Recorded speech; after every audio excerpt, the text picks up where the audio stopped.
Good morning, ladies and gentlemen. Welcome to Gentex Multimedia Livecast for Friday, September 25th.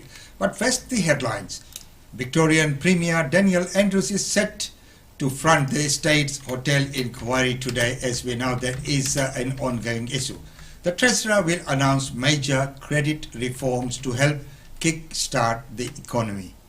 Developers of a Chinese vaccine, should it be ready by early 2021 for distribution worldwide? Well, follow Gentex Multimedia for live streams from Australia and around the world. Making news today, job seeker payments now slashed by more than half. Queensland borders open to ACT and restrictions ease for Gold Coast residents. Victorian Premier warns that there is no massive steps out of lockdown. So this and more coming up in the news. But right now, let's take a very quick look at the weather for today and for the coming weekend. With that, let's welcome Dilraj. Good morning everyone. Weather forecast for the rest of Friday is maximum 30 degree. Brisbane area is partly cloudy with 20% chances of rain this afternoon. Winds northly 25 to 35 km per hour, becoming light in the late evening. Fire danger is very high. Sun protection is recommended till 3 p.m. UV index is predicted to reach 8, that is very high. And on the weekend, on Saturday, minimum will be 15 and maximum will be 26. Brisbane area will be mostly sunny. Winds northerly 15 to 20 km per hour, shifting west to southeasterly 25 to 40 km per hour during the morning and early afternoon. Chances of rain are 0%. And sun protection is again recommended till 2:50 p.m. UV index is predicted to reach 8, that is very high. And again on Sunday, minimum will be 11, maximum will be 26, and Brisbane area will be mostly sunny with 0% chances of rain. Light winds becoming east to southeasterly 15 to 20 km per hour during the afternoon, then becoming light during the evening. Sun protection is recommended till 2:50 p.m. and UV index predicted to reach 8, that is very high. So enjoy a lovely weekend. Have a good day. Thank you very much, Dilraj, and that looks like going to be a very, very good weekend for this weekend. Now you are up to date on Australian Indian Radio and Brisbane Indian Times daily live updates. Let's take a very quick look at the headlines for today. Greatest cricketers Dean Jones has died suddenly at the age of 59. He was in Mumbai commentating on the Indian Premier League when he had a sudden heart attack. The Victorian was known as an aggressive and talented batsman who could turn a match. He played 52 tests for Australia and was inducted into the Australian Cricket Hall of Fame last year. Welfare recipients will lose $300 a fortnight from today as the federal government begins winding back its COVID-19 income support. The coronavirus supplement is dropping from $550 to $250. Australians could soon find it easier to take out mortgages and refinance home loans under a planned shake-up of credit laws. The federal government says the current lending guidelines are outdated. It's proposing new ones.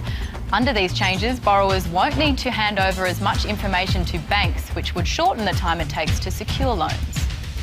And the Victorian Premier has warned Melburnians against getting their hopes up about the easing of COVID-19 restrictions. The state recorded just 12 new infections yesterday, but Daniel Andrews says he won't be making any major announcements on Sunday when the city is due to move to their next step in the reopening roadmap. Mr Andrews will front the inquiry into the state's hotel quarantine program later today, following the Health Minister's appearance, in which she joined a growing list of officials saying they don't know who made the decision to use private security guards. And those are the news headlines for September the 25th, and looking forward to that weekend. Well, as we know that these days and right now, there's so many things that are happening virtually and online, and it's good to see that many community people coming together almost virtually 2 or 3 times a day these days on Zoom meetings and of course discussing many things. Well, one such event that took place was yesterday, and let's take a very quick look at that, and we will look at that in depth probably at a later stage where we'll probably play the whole segment for you. Well, it is the COVID-19 International Education Challenges and Future Outlook. as we know, this is an area which is of prime importance to many people within our community.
Ladies and gentlemen, we will get back to that news because there was now sound on that one. It's probably, we'll have to get to you another copy of that one as soon as that comes to hand as well.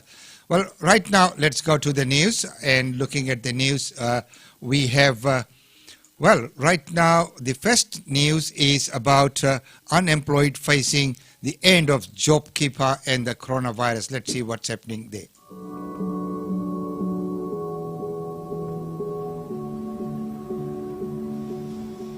For single mum Pauline Hutton, life's always meant making do with less.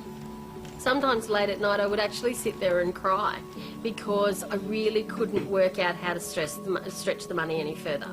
It was always robbing Peter to pay Paul, payment plans for everything, making sure the kids didn't hear me. Sometimes my older son would hear me and I would just joke it off and say that I was watching something sad on TV.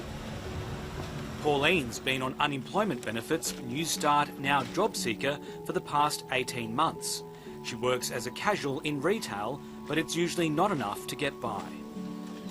Some weeks I would have less than $100 to feed the three of us, so there'd be no extras. If anything went wrong, I mean, even something as simple as getting picking up a nail in the tyre, I would have to think, can I afford to get that fixed this fortnight? Can I afford to get it next fortnight? And that money comes out of the food budget because there was no other leeway whatsoever. In response to the pandemic, the federal government doubled the JobSeeker payment with a $550 coronavirus supplement. There are now 1.5 million Australians on JobSeeker, up from 700,000 on Newstart. Pauline went from $40 a day to $80.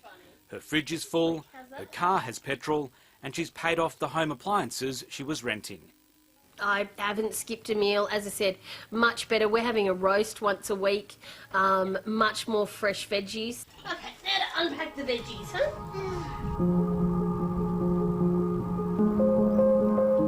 Until you're really poor, you don't understand some of the things that people take for granted.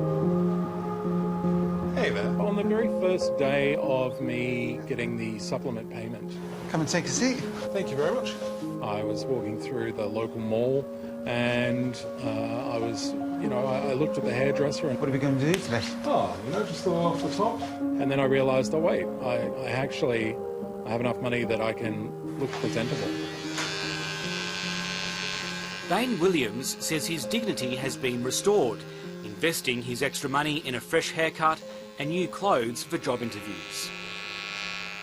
So on the previous payment, I would only go and get a haircut, like I said, every 6 months, maybe a year. Between each time I would get my haircut. Being on $40 a day feels a lot like It sounds harsh, but it feels a lot like being downtrodden. Have a great day. Thank you. Normally my brain would be like, oh no, can't purchase that, oh no, can't do that, oh no, can't go out.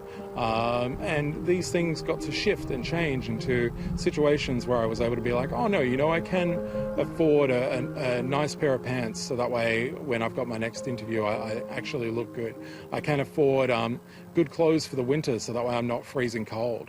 Bane, how are you, mate? Yeah, not too bad, not too bad. Jump in. Bane's next big hope is buying a used car. He now has enough money from JobSeeker to pay for driving lessons, so he can finally get his P plates. Let's make sure it's sort of safe for us to go when he's going to go straight down the road. I've been on my L's for 5+ years now. I'm looking forward to finally learning how to parallel park, to be honest. Keep turning, and if you've done it right, the car's going to park itself. Okay, stop, that's enough. Well done. That's your first mark, and you've got it in. If I have my P plate and I have a car, that will allow me to do various things in the gig economy. Stay as near as practical to the left. It just opens doors. But Bane will have to cut back soon. From this week, the JobSeeker supplement will be reduced by $300 a fortnight, and by the end of the year, the supplement will end. The decline in the standard of living that people on Newstart JobSeeker have experienced over the last 25 years is unconscionable. That we are relegating a certain part of our society to say you are not worthy of 3 meals a day, of being able to put decent clothes on your kids' backs. I'm sure that's not the society that most Australians want. We'll make some decisions about what we might do post the 31st of December, closer to that date, but I want to assure all Australians if elevated supports are continued to be needed, they will be made available. The federal government has yet to outline what will happen beyond December, but Bane and Pauline hope it'll increase the original rate of JobSeeker to more than just $40 a day. Now I've been able to experience a more happy, sort of freeing life. To have that taken away is a major problem. I feel human. I feel like I'm actually accomplishing something for a change. Being able to think more about ways to apply for jobs and things like that. Ways that I would never have thought of before because I was too stressed to think straight. When people are happier, they're more productive. They would have much more productive people if they raised the rate.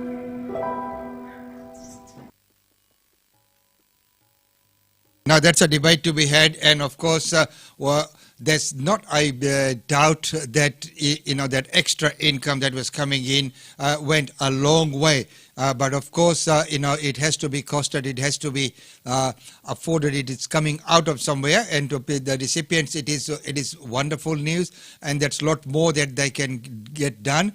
And when anything that is given and then taken back, the pain is always there. So this is where there's a debate, and we'll probably get few panelists in here, and we'll talk about JobKeeper and JobSeeker and the balance between the two and how they have been managed and where the focus should be, without being biased or taking just one side of the equation, as we look at many of the small businesses who can use a lot more extra hands at job. But if they are subsidized by the government, and of course, and that way it's a win-win situation for both the sides, and it's not only a handout that people can enjoy. So that is wonderful that that debate we will have here. But right now, let's go to the Parliament House to get the update from what this weekend might look like. And of course, today we have Dr. Jeanette Yang and our Premier joining in as well. And we've worked with Maritime Safety Queensland, and we've worked with the ship, of course, to sort out what is best for the crew. We do know that we will expect more of those sorts of cases going forward as we see more cases around the world. So we're now at 32 million cases around the world, heading towards that figure of 1 million deaths. But we're prepared for that. We have our quarantine services in place. in our hotels so that we quarantine anyone coming from overseas because we know they are at high risk of having COVID-19, and we've been doing a lot of work with all of those freight ships and other ships that are coming into our waters around Queensland. So that will, of course, continue to keep Queenslanders safe. Now, exciting news today, I believe, in terms of releasing a lot of those restrictions and getting Queenslanders outdoors. It's great to have these press conferences outdoors. We're getting more and more information that outdoors is the safest place to be, and we have got the best climate, I think, in Australia and in the world in terms of living our lives outdoors. So I would strongly recommend to everyone, think about whether you can have your gathering or your function outdoors. Sun safe, of course, but do that as we go forward, and I think that'll really keep people much safer. We know there are problems with indoors. If you do have to be indoors and you've got the ability to open windows, say in your own house, let lots of air go through. That's really important. So try not to shut yourselves in with air conditioning. Remembering, of course, that we also need people to be cool. So if we have a heat wave, we'll have to work through what that means. But wherever possible, I strongly recommend people move their lives as much as possible outdoors. Morning all. So just the operational summary for the last 24 hours to start with. 46 domestic flights into Queensland, 3,276 passengers were processed, 4 refused entry, 248 placed into quarantine. On our road borders we intercepted 3,719 vehicles and we refused 89 persons entry, 4 were placed into quarantine. We currently have 4,010 persons in quarantine, hotel quarantine that is, in 24 hotels across the state. Unfortunately, 2 male persons, 2 men, one at Coolangatta and one at Goondiwindi, tried to get into the state, and after being given repeated warnings that they had no lawful purpose to enter, including one becoming quite aggressive with police, they were given $4,000 on-the-spot fines. Can I just remind people with the announcement of the new restrictions as of today for the ACT people, that people returning to Queensland or coming into Queensland from the ACT will need a G-Pass, a Border Declaration G-Pass. They can expect at the airport to still be met by police and processed and the validity of their pass checked, but then after that they'll be able to, of course, enter without any other impediment. So very important that they are prepared for that when they come through. And just to remind too, that is only by air. If they travel through New South Wales by road, they'll be entering a hotspot, they won't be allowed in. And next week when we go to the broader area for the LGAs in New South Wales that have been declared. Just a reminder for everyone that whilst you can come into Queensland and go anywhere, they will still require an X-Pass. And also for Queenslanders going into those areas, coming back they will require an X-Pass. So a word of caution to everyone as well, that will mean more travel and busier road borders for us. So we expect increased traffic flows on our road borders. So notwithstanding the changes and the very positive news around that, they will be still busy, so people need to plan ahead for that. Thank you.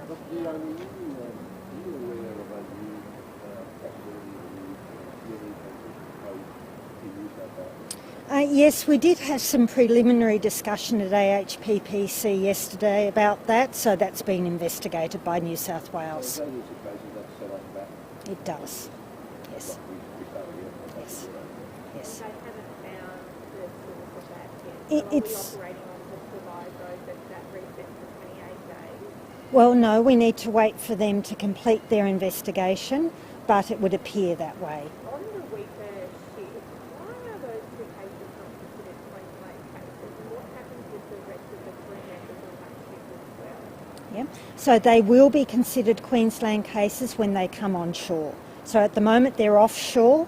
They've been tested offshore, so it's when they come into Queensland, which I hope will be later today. Yes, they've tested. Oh, it's one of those ones I think that's registered in Panama, come from Asia, has crew from a lot of different places. That's correct. Yes. Yeah, so we've done this many, many times now. So we have a very good process that we've got in place with MSQ. So we work with the captain of the ship to test everyone, and they all then need to manage as best as they can in terms of quarantine. I mean, a lot of these ships now, people actually have single bedrooms and often even single bathrooms, so they can quarantine quite well on the ship. So then we'll continue to test them. Of course, they may choose to leave Queensland and Australian waters and return overseas. That's their choice. We'll count them as soon as they're onshore in Queensland.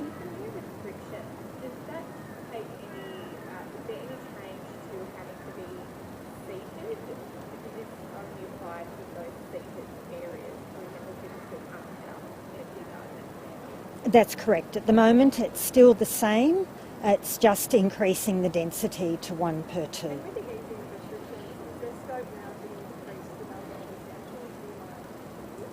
So there you go, ladies and gentlemen, that update coming there. And of course, there's a lot more easing of the restrictions over the weekend.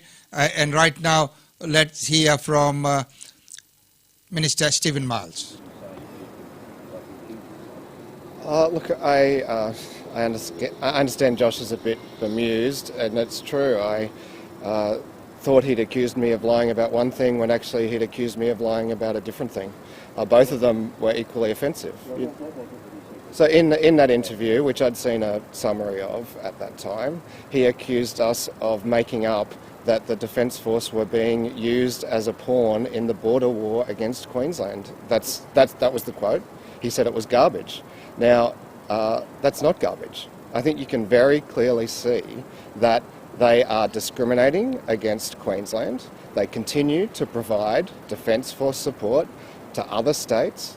You've got to remember that our borders aren't just in place with New South Wales, they're also in place with Victoria. The Army have...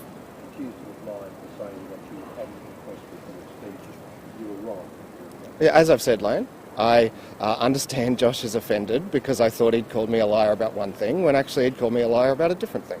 I accept that.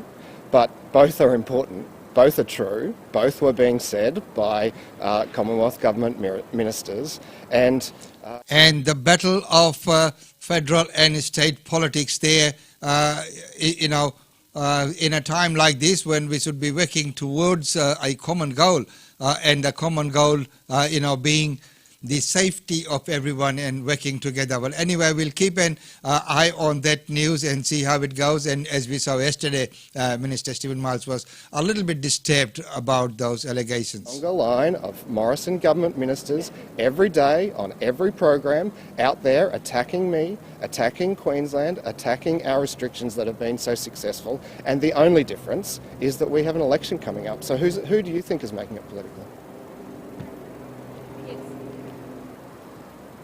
Coming up, the Premier. The Chief of Staff is responsible for running the day-to-day office. What about you? Yes.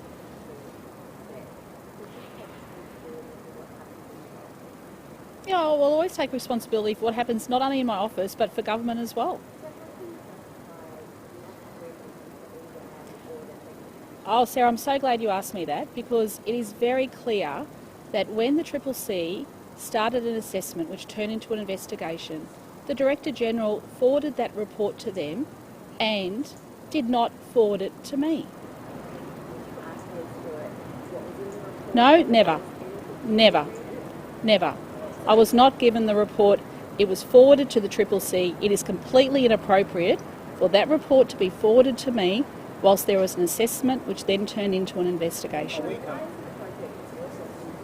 No, it's not my document. It's not my document, Sarah. You are completely wrong.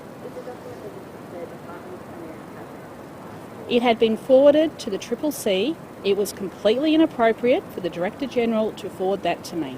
I've answered your question. Patrick? After that report was delivered, you up in Townsville came out and put on the public record your thanks to David, and you said he didn't do anything wrong. Do you regret those comments now?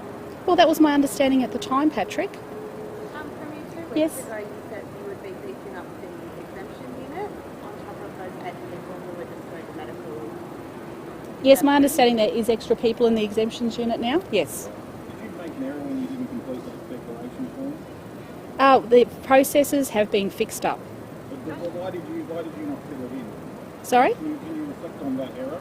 Because there was nowhere on the form that said to sign it, Patrick. So the forms came into the office, came into me, and they went directly to the office manager. Do you agree that the information you provided to Parliament is incorrect? I appreciate you said No, I always tell Parliament exactly, to the best of my knowledge, information at the time. Triple C said it wasn't correct, the information that you provided. Will you be correcting that as is the normal process? But it's come out through the report, Patrick. Okay, I can only update Parliament to the best of my knowledge at that particular point in time. So you will be swayed by this part? Yes, absolutely. No, I did not. No. Because the report was forwarded to the Triple C, Sarah. No, it's forwarded to the Triple C, completely inappropriate. No, Sarah, we've addressed this question. You're asking me the same question over and over again. Is there a legal responsibility on Mr. Barbagallo's employer if he gets a report showing failings that they then act on it? He retired voluntarily, you say. So at that point, if he doesn't retire voluntarily, he would have been in office for the foreseeable future. Isn't there a legal responsibility? Question time with all the journalists there, and of course the Premier's getting a little bit uptight with the same question being asked over and over again. Responsibility on his employer to know about this? He left because he was unwell.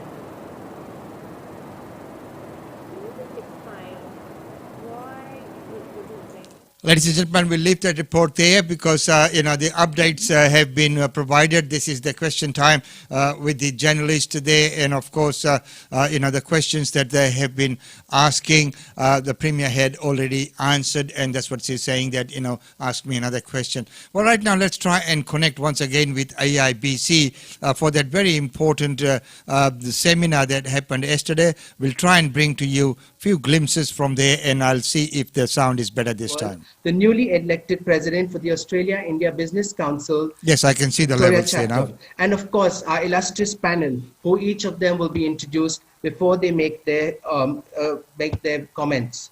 And thank you very much to all our audience from joining in from the comforts of your home or offices, and trust this finds you well and safe.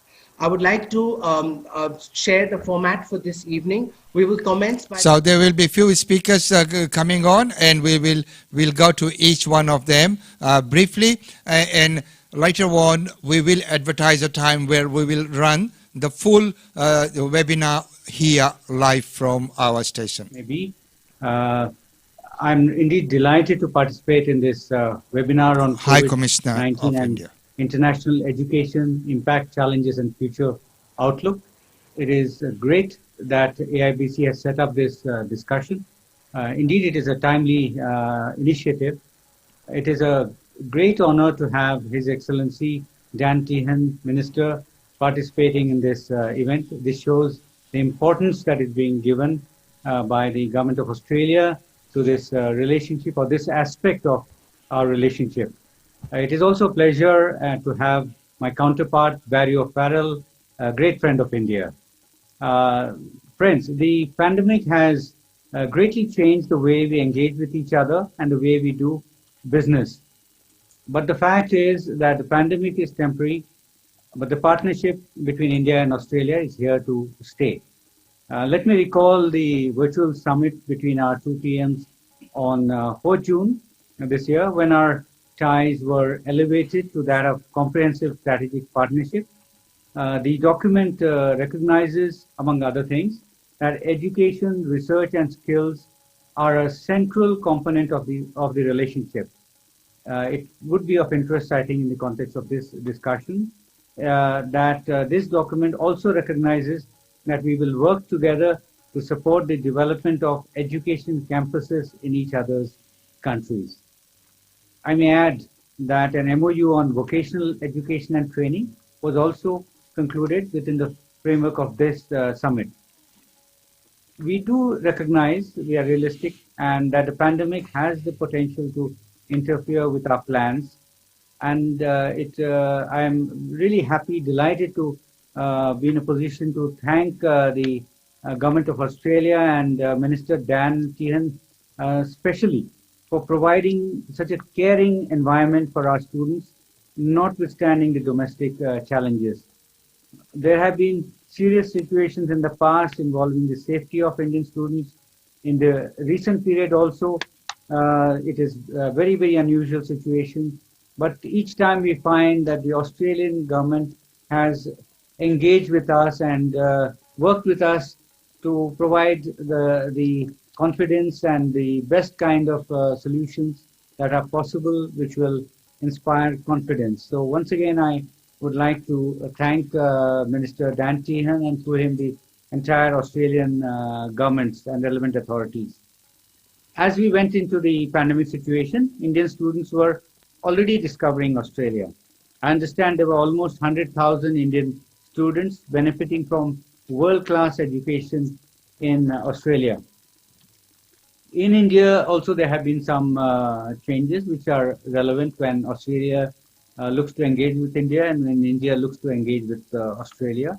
The National Education Policy 2020, much awaited document, provides the basis for taking India to the next level in terms of development. Providing universal education, the quality education is the key to India's continued ascent and leadership on the global stage in terms of economic growth, social justice and equality, scientific advancement, national integration and cultural preservation. There is the expectation that selected and top-class universities will be facilitated to set up campuses in India. And knowing the strength of Australia, we will certainly look forward to some of these world-class institutions here with long traditions of excellent teaching, setting up campuses in India. So that means there was setting up campuses in India, and as we know that there's so many educational institutions who are ready to invest into the education sector in India itself, and High Commissioner also mentioned that there's about 100,000 plus Indian students here in Australia. Next up we go to the Honourable Barry O'Farrell. And 14. As the Premier, Mr. Farrell initiated and led the High several Commissioner trade of delegations Australia and missions to India to promote economic, cultural and social links between New South Wales and the states of India. He has also served as the Special Envoy to India for New South Wales, and certainly has already made a significant contribution to the Australia-India relationship and continues to do so in his position as High Commissioner of Australia to India. His Excellency, may I kindly request you to make your opening remarks and kindly unmute yourself. Thank you very much. Thank you for that. And can I say at the outset, if you see my camera go off, it's not because I lack interest, it's just we have some bandwidth issues here at the High Commission, and it helps me to hear, if not see, by turning the camera off occasionally. So, g'day and thanks for this opportunity to speak about what I'm seeing here in India, what I'm hearing from the Indian government education, and to highlight some of the challenges and consequences that COVID has brought to the international education industry. Can I acknowledge my esteemed and senior colleague in terms of importance, not age, Gitesh Sarma, and also acknowledge Minister Tehan, who, when I interact with the Minister for Education here or the Secretary of Education, continue to comment about the enthusiasm that he brought to his visit to India last year, an enthusiasm that I saw when I heard him speak following that visit.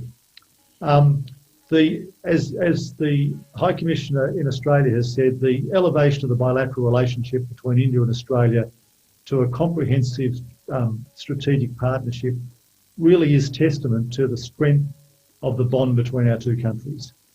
We know that education is central to this relationship. Peter Varghese reminded us of that in his Indian economic strategy.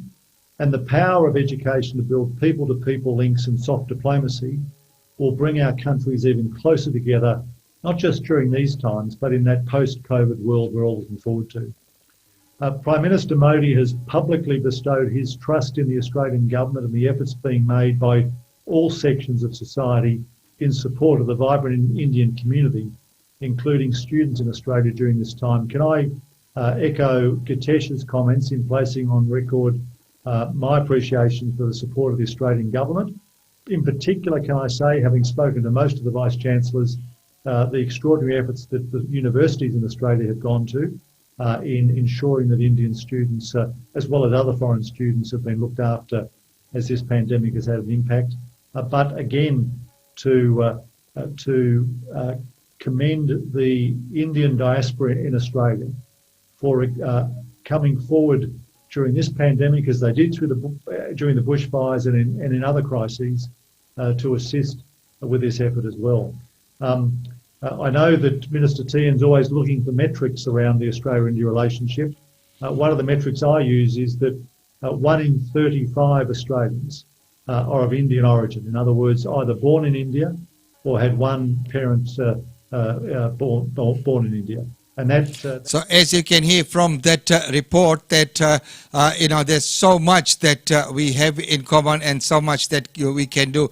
Well, as I said before, that we will bring to you the full the segment in another one. But right now, let's take a glimpse of the Minister's comment. Look forward to a compelling panel discussion ahead.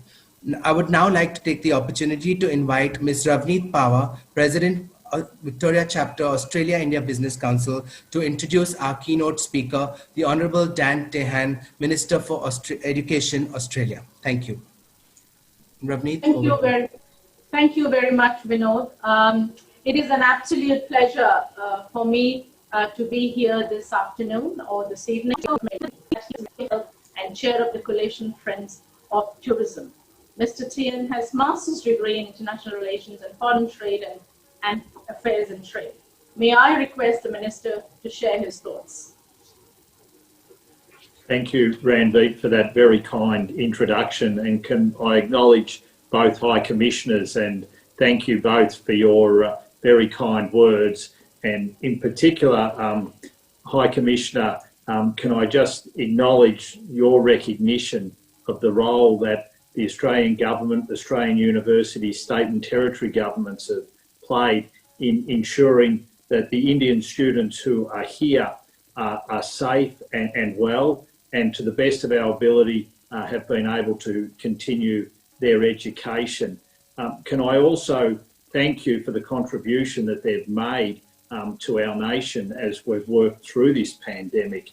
One of the things that we did when the pandemic hit was allow our Indian students to work longer hours, and they were able to work in our aged care facilities, in our supermarkets and in other areas to really help us as we went through the challenge of dealing with the pandemic. And to me, their contribution to helping us has been a significant one, and I really appreciate the kind words that you've said about how we looked after our Indian students. Can I also acknowledge our universities and also our state and territory governments working collaboratively with the federal government in being able to do that. And my hope is that what we've been able to do to help and support our Indian students and all our international students through this pandemic will stand us in very good stead next year and the years beyond, as we seek to rebuild what to Australia is an incredibly important market, an incredibly important activity. Can I say to High Commissioner Barry O'Farrell, Barry, it's wonderful to hear and see you, and to hear that you've settled in so wonderfully well. And that metric around the 9-year-olds, I think, is quite extraordinary and will really hit home when you're talking especially to audiences back here in Australia. And thank you for the wonderful contribution that you've made to Australia-India relations. And I know that the relationship is in very, very capable hands. As he mentioned, the relationship is in very, very capable hands. And ladies and gentlemen, this has been brought to you by the courtesy of IIBC. And I'd like to thank the National Chair and the National Secretariat for authorizing the rebroadcast of the event. And like I said before, that we will bring the full version of that at a different time. We will advertise that time, and whoever so wishes to can join in and get the full report of that interview and of that webinar, which was very, very wonderful to see, and some very key points that have come out of that, regarding our international student sector, and especially our Indian students in this context. But right now, let's move on. And Minister Stephen Miles has also announced that visitors will be allowed into aged care homes. So let's look at that report. Well, another 0 day for Queensland. No new COVID-19 cases, putting us further into that incredible run. 14 days now since the last time we thought we had an infectious case in the Queensland community, meaning that those additional restrictions currently in place in the Brisbane metropolitan and West Moreton areas can now be lifted. They will be lifted as of tomorrow, 1 a.m. tomorrow. That coincides with the lifting of the ACT as a hotspot.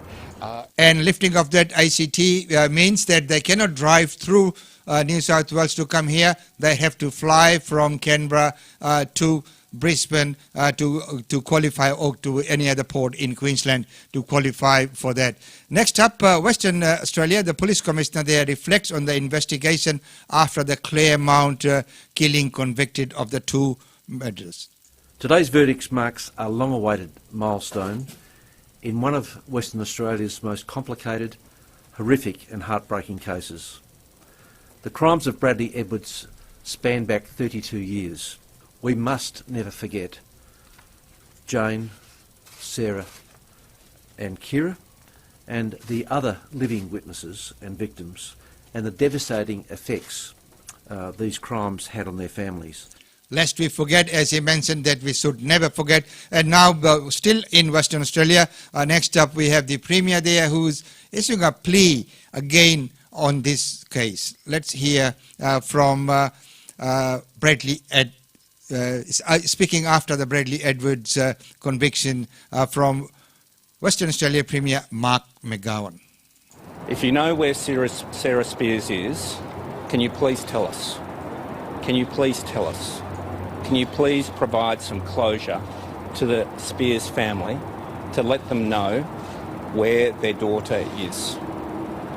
At times like this, it's the time to do the right thing by the family. It's the time to give them some comfort out of all this pain. And that's the plea there from the Minister, the Premier. And right now we go to New South Wales, where the Chief Health Officer, Dr. Kerry Chen, says the man who was underlying health problems has been admitted to the intensive care of Campbelltown Hospital.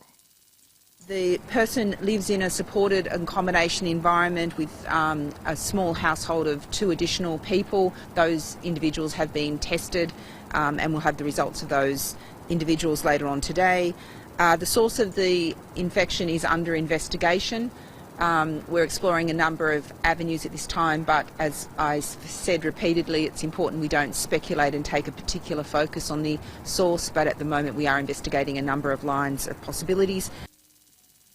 And of course, a number of lines are being discovered there at the moment. Next up, Minister Peter Dutton praises Austrek for the Westpac fine. As we know, Westpac has agreed to pay $1.3 billion for 23 million breaches of money laundering laws. Wow. The fine of $1.3 billion is, of course, a significant amount, even to a big bank, but it's little by way of compensation from the people who may have been impacted because of the lack of reporting of a transaction conducted by a terrorist or somebody involved in sexual offences against children. And these are the examples within the 23 million where you can point to that there is a direct human impact. And of course, there's a lot more news coming on that. We will cover that in great detail in tomorrow when we do the weekend edition. Right now, it's time to take a commercial break. GlobeNet Realty. GlobeNet Realty has been the longest established, trusted and respected agency in its trade area. Washa Chandra, Director of GlobeNet Realty, provides honest and ethical service to her customers. If you are thinking of investing in Brisbane real estate market, or if you are seeking professional property management, then you should contact Asha Chandra today on landline 3865 4466 or mobile 0419 775 416. And for further updates, log on to our website www.globenetrrealty.com.au. GlobeNet Realty is your own local real estate agency. Situated at Shop 52281 Sandgate Road, Boondall. GlobeNet Realty. Real estate is our world.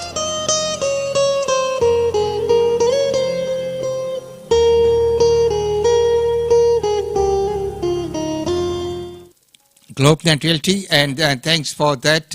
And right now we will go to overseas for the last two news before we go into the events for this weekend. This is the unrest in Louisville after that grand jury decision on the police shooting of Breonna Taylor.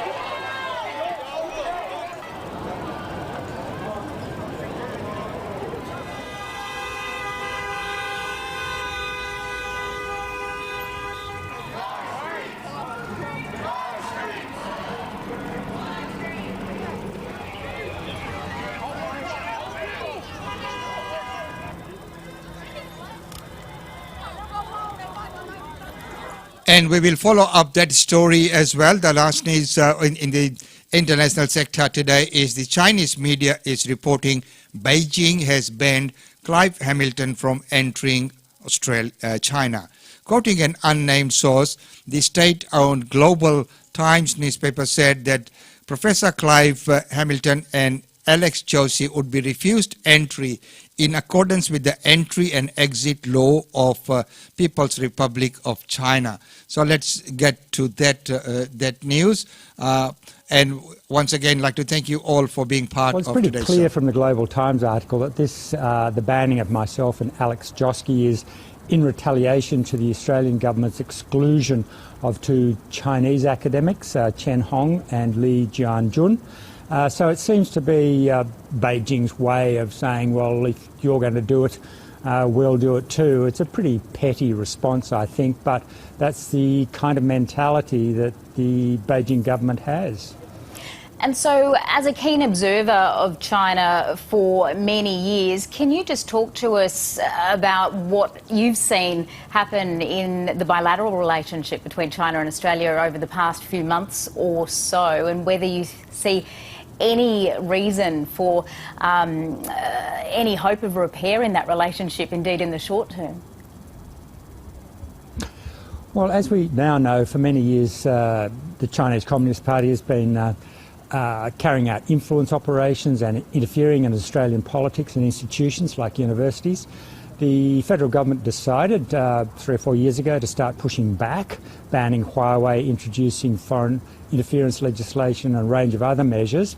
Beijing was very unhappy about that, and particularly since the Australian government called for an international inquiry into the COVID-19 pandemic, Beijing seems to have gone into vindictive mode and wants to punish Australia. So as we keep implementing measures to protect national security and our sovereignty as a nation, Beijing continues to retaliate.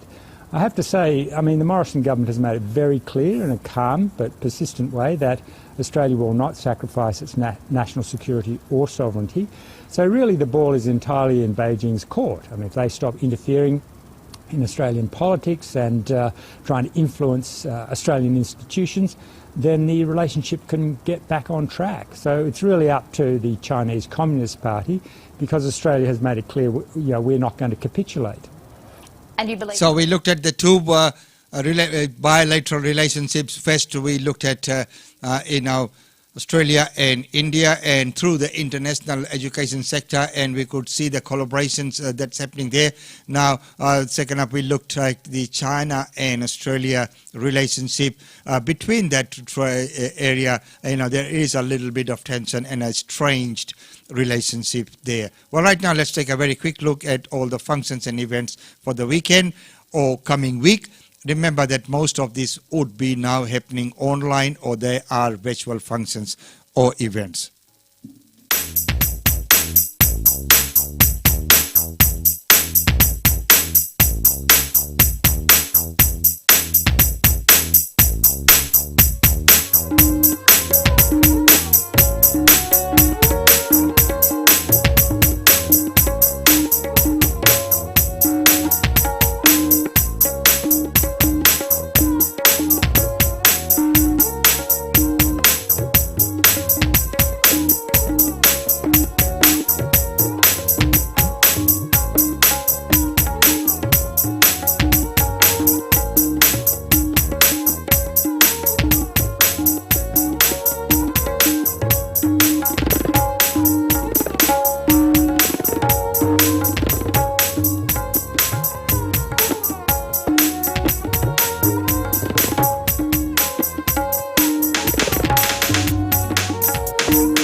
And ladies and gentlemen, with that, I need to say goodbye. It's been wonderful having your company, and it's always good to see you. And thank you so much for your comments and for being there with us during these times. And if you have any suggestions, we'd like to, welcome your suggestions. You can put that all into the comment section. And for all the comments that keep coming through, thank you very much for being there. So until tomorrow, it's goodbye from me. Don't forget, tomorrow being Sunday, we have the weekend edition once again at 10 a.m. Until then, it's goodbye from me. Be good, but most important, stay safe.